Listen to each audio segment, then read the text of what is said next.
శాస్త్రాలలో చెప్పిన 8 రకాల వివాహాలు ఏమిటంటే బ్రాహ్మము, దైవము, ఆర్షము, ప్రాజాపత్యము, గాంధర్వము, రాక్షసము, ఆసురం, పైశాచం. మొట్టమొదటి అయిన బ్రాహ్మము, దైవము, ఆర్షము, ప్రాజాపత్యము బ్రాహ్మణులకు సరిగ్గా సరిపోతాయి. ఈ 4 వివాహాలు శాస్త్రోక్త పూర్వకంగా పెళ్లికూతురు ఇంటికాడ జరుగుతాయి. 5వదైన గాంధర్వ వివాహం ప్రేమికులకు సంబంధించింది. ఏ ఇద్దరు వ్యక్తులైనా ఒకరినొకరు ఇష్టంగా ప్రేమించుకుంటే భగవంతుని సాక్షిగా తలుచుకొని వారు తల్లిదండ్రులు, బంధువుల సహాయం లేకుండా వారంతట వారి వివాహం చేసుకుంటే అది గాంధర్వ వివాహం. శకుంతల దుష్యంతులది గాంధర్వ వివాహమే. శకుంతలను దుష్యంతుడు గాంధర్వ వివాహం చేసుకొని భరతుణ్ణి పుత్రునిగా పొందాడు. రాక్షస వివాహం అనేది కన్యకు ఇష్టం లేకపోయినా లేకుంటే కన్య యొక్క తల్లిదండ్రులను, ఆమె బంధువులను అందరినీ బెదిరించి ఆమెను బలవంతంగా తీసుకొని వెళ్ళడం రాక్షస వివాహం.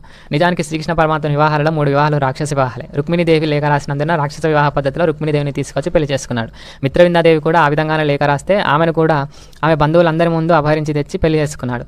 నగ్నజితిని కూడా వరకన్యగానే ఆమెను తీసుకొచ్చి పెళ్లి చేసుకున్నాడు. తర్వాతది ఆశ్ర వివాహం. ఆశ్రమం అంటే కట్నమిచ్చి పెళ్లి చేసుకోవడం. అదంటే అందరి ఆశ్ర వివాహాలే. అంటే తల్లిదండ్రులు కుదిర్చినప్పటికీ అది ఆశ్రమం కిందనే చెందుతుంది. ఎందుకంటే కోరినంత కట్న కానుకలు తీసుకొని పెళ్లి చేసుకుంటున్నారు. చివరిది పైశాచం. ఒక కన్య నిద్రిస్తున్నప్పుడు ఆమెకు తెలియకుండానే ఆమె మెడలో తాళి కట్టేయడం పైశాచ వివాహం. నిద్రపోతున్న వ్యక్తిని చనిపోయిన వారితో సమానంగా భావిస్తారు. చనిపోయిన వ్యక్తిని పెళ్లి చేసుకుంటున్నాడంటే వాడు ఖచ్చితంగా పిశాచి వంటి వాడని ఆ వివాహానికి పైశాచం అని పేరు. ఈ విధంగా 8 రకాల వివాహాలు మన ధర్మంలో చెప్పబడి ఉన్నాయి.